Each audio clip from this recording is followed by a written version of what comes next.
No problem. Ayrton, no problem. Whatever is the decision, if the right decision, Jean-Marie, you must understand The best decision is my decision. Imagino acordar todos os dias sabendo que o homem mais poderoso do automobilismo mundial quer me ver fracassar. Não nas pistas, mas fora delas. Destruir minha reputação, manchar meu nome, fazer o mundo acreditar que sou apenas um piloto arrogante e perigoso. Esse foi o inferno que Ayrton Senna viveu por anos, travando uma guerra silenciosa contra Jean-Marie Balestre, o presidente francês da FIA que transformou a Fórmula 1 num campo de batalha pessoal. E o mais assustador era que Balestre tinha todo o poder para fazer isso acontecer. Jean-Marie Balestre não era um homem qualquer. Nascido em 1921, ele havia construído um império de influência no automobilismo europeu, através de décadas de manobras políticas, alianças estratégicas e um talento assustador para acumular poder. Começou como jornalista automobilístico, depois presidente da Federação Francesa de Automobilismo, até finalmente alcançar o topo absoluto como presidente da FISA, a Comissão Esportiva da FIA, em 1978, e posteriormente presidente da própria FIA em 1985. Era um homem baixo, de óculos grossos, sempre impecavelmente vestido em ternos caros, com aquele ar de superioridade que apenas décadas de poder incontestável podem cultivar.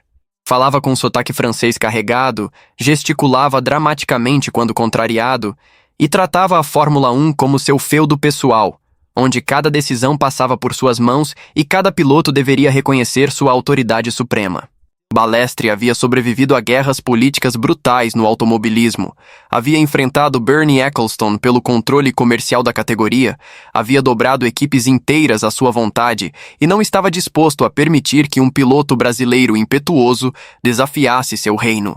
Para ele, a FIA não era apenas uma entidade reguladora, era uma extensão de seu ego, e qualquer questionamento às suas decisões era interpretado como uma afronta pessoal que demandava retaliação imediata e devastadora. Não esquece de seguir o canal e ativar as notificações, pois toda semana temos vídeos para fãs e apaixonados pelo Senna e pela Fórmula 1. Quando Senna chegou à Fórmula 1 em 1984, rapidamente percebeu que havia entrado num mundo onde a velocidade nas pistas era apenas metade da batalha. A outra metade acontecia nos bastidores, em salas fechadas, em conversas sussurradas nos motorhomes, em acordos selados com apertos de mão que valiam mais que contratos assinados. Era um universo onde pilotos experientes sabiam exatamente quando calar a boca, quando acenar com a cabeça mesmo discordando, quando sorrir para homens que desprezavam. Todos haviam aprendido essa dança delicada de submissão disfarçada de respeito, todos menos Senna. Desde o primeiro momento em que uma decisão injusta foi tomada contra ele, desde a primeira vez que percebeu que as regras eram aplicadas de forma diferente, dependendo de quem você era e de quem protegia você, algo dentro dele se recusou terminantemente a participar daquela farsa. Enquanto outros pilotos reclamavam em particular, mas sorriam em público, Senna fazia exatamente o oposto. Guardava sua raiva durante as reuniões formais, mas depois explodia em entrevistas coletivas, denunciando com nomes e sobrenomes aqueles que manipulavam o esporte. Ele não tinha medo de Balestre, não temia as consequências de desafiar o homem mais poderoso do paddock, porque havia crescido acreditando que talento e verdade eram forças mais poderosas que política e favoritismo. Era uma ingenuidade perigosa, quase suicida no ambiente venenoso da Fórmula 1. Mas era também a única forma que Senna conhecia de existir. Ele não conseguia se curvar, não conseguia fingir respeito por homens que usavam seus cargos para beneficiar amigos e punir inimigos. Cada vez que Balestre tomava uma decisão questionável, Senna estava lá, na frente das câmeras, expondo a hipocrisia com aquela intensidade flamejante que fazia os jornalistas se inclinarem para a frente em suas cadeiras. Ele transformou a imprensa em sua arma mais poderosa, mobilizando a opinião pública de uma forma que nenhum piloto havia feito antes, criando uma pressão externa que forçava a FIA a justificar decisões que antes eram tomadas na escuridão confortável do sigilo absoluto. Balestre odiava isso visceralmente, odiava ter seu poder questionado por alguém que deveria estar agradecido por simplesmente estar ali. E foi nesse ódio mútuo que a guerra verdadeira começou a se desenhar. Primeiro confronto. Mônaco, 1984. a bandeira vermelha suspeita. Logo em sua primeira temporada na Fórmula 1, pilotando um modesto Toleman, Senna deu ao mundo um vislumbre assustador do que estava por vir. Era Mônaco, estava chovendo torrencialmente, e aquele novato brasileiro estava fazendo o impossível, ultrapassando carros superiores com uma facilidade que desafiava a lógica e a física. Ele havia largado em 13º, mas estava subindo posições de forma avassaladora, pilotando naquela chuva impiedosa como se tivesse um acordo secreto com os deuses das tempestades. Alain Prost liderava a corrida na McLaren, o carro dominante da temporada, mas todos no paddock podiam sentir o inevitável se aproximando. Senna estava voando, ganhando segundos por volta, e faltavam apenas algumas curvas para que ele alcançasse o francês e consumasse o que seria a maior zebra da história recente da categoria. Foi exatamente nesse momento, quando a ultrapassagem parecia matematicamente inevitável, que Balestre ordenou a bandeira vermelha, interrompendo a corrida alegando condições perigosas demais para continuar. A decisão foi tomada na volta 31, exatamente quando Senna estava a menos de 2 segundos de Prost, pilotando com uma confiança absoluta, enquanto outros lutavam apenas para manter seus carros na pista. O timing era suspeito demais para ser coincidência, e todos no paddock sabiam disso, mas ninguém tinha coragem de dizer em voz alta. Senna, ainda um novato sem capital político, teve que engolir aquela injustiça em silêncio, mas seus olhos naquele pódio, quando recebeu o troféu de segundo lugar, queimavam com uma promessa silenciosa de que aquilo não ficaria esquecido. Balestre havia acabado de fazer um inimigo mortal, mesmo que ainda não soubesse disso completamente. Segundo confronto, a superlicença negada.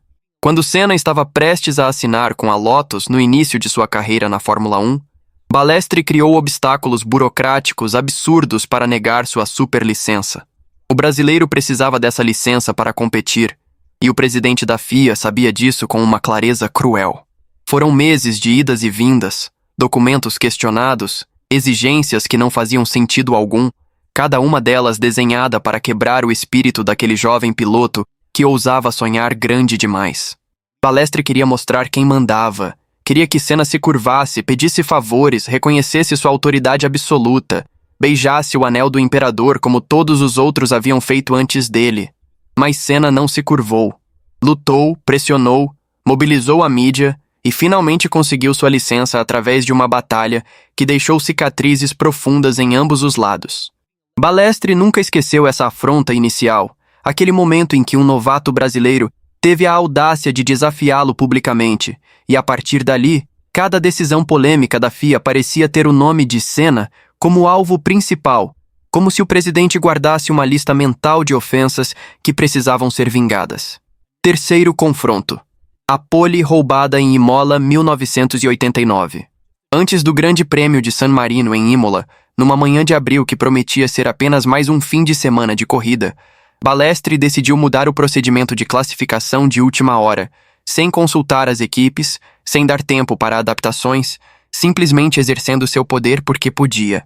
As mudanças eram técnicas na superfície, mas qualquer pessoa com conhecimento mínimo de automobilismo podia ver que beneficiavam claramente alguns pilotos e prejudicavam outros, especialmente aqueles que haviam desenvolvido suas estratégias de classificação baseadas nas regras anteriores. Senna, que havia passado meses aperfeiçoando sua abordagem para aquele circuito específico, viu todo o seu trabalho ser jogado no lixo por um capricho administrativo. Ele não guardou silêncio dessa vez. Em entrevistas coletivas, com aquela intensidade que fazia os jornalistas segurarem suas canetas com mais força, denunciou publicamente que as regras estavam sendo manipuladas para favorecer determinadas equipes e pilotos europeus, que a FIA havia se tornado uma ferramenta de favoritismo político, em vez de um órgão regulador imparcial. Balestre respondeu com ameaças veladas de punições por desrespeito à autoridade, mas Senna já havia aprendido que a opinião pública era seu escudo mais eficaz.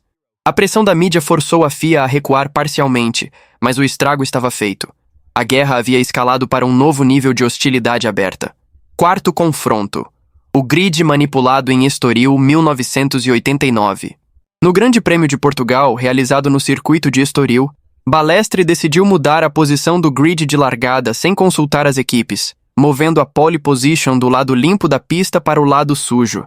aquele coberto de borracha velha, poeira e detritos que ofereciam aderência mínima e transformavam a largada numa loteria perigosa. Senna havia conquistado a pole position com uma volta perfeita, havia ganhado o direito de largar da melhor posição possível, mas Balestre simplesmente decidiu que as regras deveriam mudar naquele fim de semana específico. A justificativa oficial falava sobre questões de segurança e melhor visualização para as câmeras de televisão, mas todos sabiam que era mentira descarada. Senna protestou veementemente na reunião de pilotos, bateu na mesa, chamou aquilo pelo nome correto, que era manipulação deliberada, disse que era mais uma tentativa de prejudicá-lo, especificamente porque Balestre não suportava ver um brasileiro dominando o esporte que ele considerava propriedade europeia. Outros pilotos concordavam em silêncio, mas ninguém teve coragem de se juntar a Senna publicamente. Ele estava sozinho naquela batalha, enfrentando não apenas um homem, mas todo um sistema construído para proteger os interesses estabelecidos. A mudança foi mantida. Senna teve uma largada difícil por causa da falta de aderência, mas ainda assim conseguiu vencer a corrida através de pura habilidade e determinação obstinada. Foi uma vitória que tinha gosto de vingança, um dedo do meio erguido para Balestre que assistia tudo da tribuna principal com o rosto vermelho de raiva contida. Quinto confronto. Suzuka, 1989. O roubo do título. Senna estava na curva da chicane em Suzuka, lado a lado com Prost, seu companheiro de equipe que havia se tornado seu maior rival. O toque aconteceu. Os dois saíram da pista, mas Senna conseguiu retornar, venceu a corrida e manteve viva sua chance de título. Horas depois, numa sala fechada, Balestre desclassificou Senna por ter recebido ajuda externa para retornar à pista e por ter cortado a chicane. A justificativa era técnica, mas todos sabiam a verdade que pulsava por trás daquela decisão fria e calculada. Balestre era padrinho de Prost, seu compatriota francês, e não permitiria que um brasileiro impetuoso roubasse o título de seu protegido. Senna perdeu o campeonato naquele momento, não por falta de talento, mas por uma canetada política que expôs o lado mais sujo e visceral do esporte, aquele lado que ninguém queria admitir que existia, mas que todos sabiam que corria nas veias da categoria como um veneno silencioso. Sexto confronto. A reunião explosiva de 1990. Depois do escândalo de Suzuka, 1989, Senna exigiu uma reunião com Balestre para discutir as decisões arbitrárias que estavam manchando o esporte que ambos amavam, ainda que de formas radicalmente diferentes. O encontro aconteceu em Paris, na sede da FIA, e testemunhas relatam que foi uma das discussões mais tensas e carregadas de eletricidade já vistas nos bastidores da Fórmula 1. Senna não poupou palavras, acusou Balestre de favoritismo descarado, de usar o cargo para beneficiar Prost, de transformar a FIA numa ferramenta de vingança pessoal que servia apenas aos seus caprichos e preconceitos. Balestre, acostumado a ser tratado como um rei absoluto cujas palavras eram lei inquestionável, ficou vermelho de raiva, gritou, ameaçou, bateu na mesa com força suficiente para fazer os papéis saltarem, mas Senna não recuou 1 milímetro sequer. Saiu daquela sala sabendo que havia feito um inimigo mortal, mas também sabendo que havia defendido sua honra e a integridade do esporte que amava com uma paixão que beirava a obsessão. Sétimo confronto. As acusações de pilotagem perigosa. Ao longo de toda a carreira de Senna, mas especialmente após os confrontos de 1989 e 1990, Balestre constantemente o acusava de ser um piloto perigoso e irresponsável, ameaçando com suspensões e punições severas que poderiam acabar com sua carreira de forma prematura. Cada ultrapassagem ousada era analisada com lupa. Cada defesa agressiva era questionada em reuniões intermináveis. Cada toque em pista gerava processos disciplinares que consumiam tempo e energia mental. O mais revoltante era que comportamentos similares ou até mais agressivos de outros pilotos, especialmente Prost e outros europeus, eram relevados com justificativas criativas ou simplesmente ignorados. Senna percebia o padrão claramente, via como as regras eram aplicadas de forma seletiva, dependendo do sobrenome e da nacionalidade do piloto envolvido. Ele denunciava isso em cada oportunidade, Transformava entrevistas coletivas em tribunais públicos, onde expunha a hipocrisia institucional. Forçava jornalistas a fazerem perguntas difíceis para Balestre sobre por que certos pilotos eram punidos enquanto outros escapavam ilesos de incidentes idênticos. A pressão funcionava parcialmente, mas nunca completamente. Balestre sempre encontrava formas de manter Senna sob constante ameaça disciplinar, criando um ambiente de estresse psicológico que poucos atletas conseguiriam suportar sem quebrar. 8º confronto. As mudanças de regras no meio da temporada. Era 1994, e Balestre já não estava mais oficialmente na presidência, mas sua influência ainda contaminava cada decisão da entidade como um perfume persistente que se recusa a dissipar. As regras mudavam constantemente, sempre prejudicando os carros mais competitivos, sempre criando situações que beneficiavam determinados pilotos e equipes numa dança coreografada de favoritismos mal disfarçados.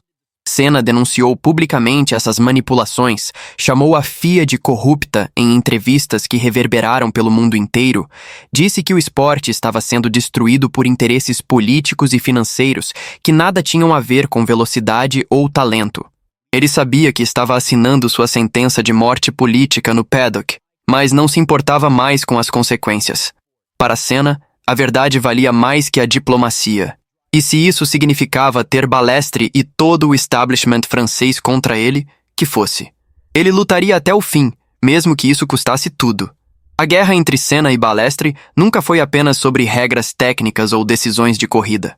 Era um confronto visceral entre dois homens com visões completamente opostas sobre poder e justiça, sobre como o mundo deveria funcionar e quem tinha o direito de ditar essas regras. Balestre representava o velho mundo da Fórmula 1, aquele universo sombrio onde acordos secretos, favoritismos políticos e manipulações nos bastidores eram aceitos como parte natural do jogo, como o preço que todos pagavam para participar daquele circo glamouroso e perigoso. Ele governava a FIA como um imperador romano, cercado por aliados que deviam favores e temiam represálias, distribuindo benesses para os leais e punições para os rebeldes com a naturalidade de quem sempre teve o poder de decidir destinos. Para ele, Senna era uma ameaça existencial, um piloto que se recusava a jogar pelas regras não escritas, que denunciava publicamente as injustiças e mobilizava a opinião pública contra as decisões da entidade com uma eficácia perturbadora. Cada vitória de Senna nas pistas era uma derrota pessoal para Balestre, uma prova dolorosa de que talento e determinação podiam superar até mesmo as manipulações mais elaboradas e os obstáculos mais cuidadosamente construídos. Senna, por outro lado, representava uma nova geração de atletas que não aceitava mais o status quo sufocante. Ele havia crescido no Brasil, num ambiente onde a meritocracia era a única forma de ascensão, onde não havia padrinhos poderosos para abrir portas ou proteger de consequências, onde cada conquista precisava ser arrancada com suor, sangue e uma dedicação obsessiva à perfeição. Quando chegou à Fórmula 1 e percebeu que o jogo era viciado, que decisões importantes eram tomadas em salas fechadas por homens que nunca haviam arriscado a vida a 300 km por hora, algo dentro dele se revoltou de forma profunda e irreversível. Não era apenas sobre ganhar corridas ou títulos, era sobre dignidade, sobre provar que o esporte podia ser maior que os interesses mesquinhos de seus administradores.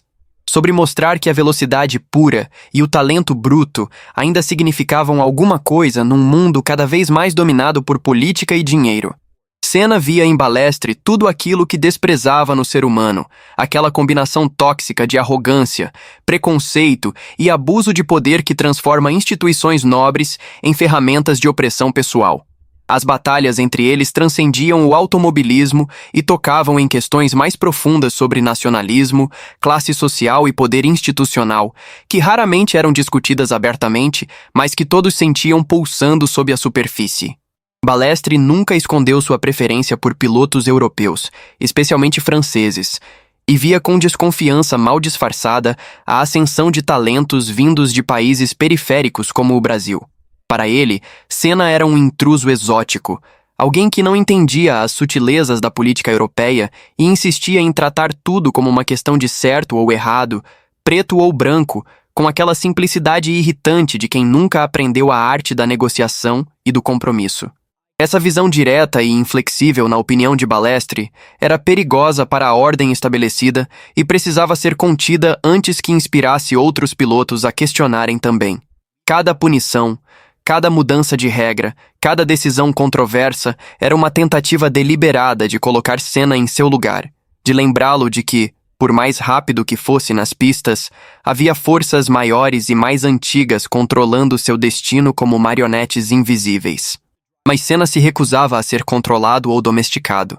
Ele usava a mídia de forma brilhante e estratégica, transformando cada injustiça em manchete internacional, mobilizando fãs ao redor do mundo inteiro, criando uma narrativa poderosa onde ele era o herói solitário lutando contra um sistema corrupto que precisava ser exposto à luz do dia. E funcionava de forma assustadoramente eficaz. A pressão pública forçava a FIA a recuar em algumas decisões, a justificar escolhas que antes eram feitas sem qualquer transparência ou prestação de contas, a admitir que talvez nem tudo fosse tão justo quanto proclamavam. Balestre odiava isso com uma intensidade que beirava o patológico. Odiava ter que explicar suas ações para jornalistas impertinentes. Odiava ver sua autoridade questionada por um piloto que deveria simplesmente obedecer e agradecer por ter a oportunidade de competir no palco que ele havia construído. A guerra se intensificava a cada temporada, com Balestre criando novas formas cada vez mais criativas de dificultar a vida de Senna e Senna, respondendo com performances ainda mais dominantes nas pistas, como se cada vitória fosse um dedo do meio erguido para o presidente da FIA, uma declaração visceral de que nenhum obstáculo político seria suficiente para conter seu talento bruto. O impacto dessa rivalidade foi devastador para ambos de maneiras que nenhum deles havia previsto. Balestre, que havia construído uma carreira baseada em controle absoluto e lealdades inquestionáveis, viu sua reputação ser manchada pelas denúncias incansáveis de Senna. Jornalistas começaram a investigar suas decisões com mais profundidade. Pilotos começaram a questionar abertamente suas motivações em entrevistas coletivas, e o manto de respeitabilidade que ele havia cultivado por décadas começou a se desfazer como um tecido podre exposto ao sol. Ele se tornaria, aos olhos de muitos, o vilão definitivo da história, o homem que tentou destruir o maior talento de sua geração por puro ego ferido e preconceito arraigado. Senna, por sua vez, pagou um preço altíssimo por sua coragem inabalável. Viveu anos sob pressão constante e sufocante, sabendo que cada erro seria amplificado 1000 vezes, cada palavra seria dissecada e usada contra ele, cada decisão polêmica seria interpretada da pior forma possível por aqueles que queriam vê-lo cair. O estresse dessa guerra invisível cobrava seu tributo silencioso, transformando um homem naturalmente intenso em alguém ainda mais fechado, desconfiado, sempre na defensiva, sempre esperando a próxima facada pelas costas. Curiosidade sobre a relação entre Senna e Balestre. Existem detalhes fascinantes sobre essa rivalidade que poucas pessoas conhecem, pequenos momentos que revelam a profundidade do ódio mútuo e também, paradoxalmente, um estranho respeito que nenhum dos dois jamais admitiria publicamente.